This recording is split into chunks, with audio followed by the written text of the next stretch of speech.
नागपूर शहरामध्ये मागच्या काही कालावधीमध्ये ज्या वृद्ध महिला किंवा मजुरी करून घराकडे जाणाऱ्या महिला यांना टार्गेट करून त्यांना एक नोटाचं माझ्याकडे पैशाचं बंडल आहे ते मोजण्याचा बहाणा करणे आणि त्या महिलेला विश्वासात घेऊन तिच्या अंगावरचे दागिने काढून घेण्याचे प्रकार घडल्यामुळे वेगवेगळ्या पोलीस स्टेशनला अशा संबंधाने फसवणूक आणि चोरीचे गुन्हे दाखल होते.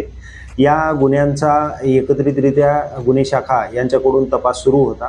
त्या तपास दरम्यानमध्ये युनिट 4 गुन्हे शाखा येथील अधिकाऱ्यांना माहिती मिळाली की या गुन्ह्यामध्ये आरोपी नामे चुंगलरूप बाबा किशनराव राठोड राहणार उज्जैन हल्ली मुकाम रमाईनगर कामठी याचा सहभाग आहे.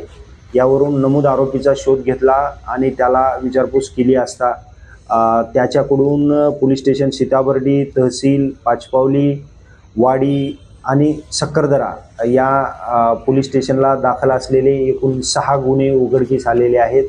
या गुन्ह्यामध्ये चोरीस गेलेले दागिने एकूण 33 ग्रॅम, किंमत अंदाजे 3,39,000चा मुद्देमाल आरोपी याच्याकडून जप्त करण्यात आलेला आहे. नमूद गुन्ह्यामध्ये आरोपीसोबत त्याचा एक साथीदार असल्याचे पण निष्पन्न झालेले आहे. त्या साथीदाराचा शोध सध्या सुरू आहे. नमूद आरोपीचा पोलीस कस्टडी रिमांड सुरू असून अधिक तपास करण्यात येत आहे.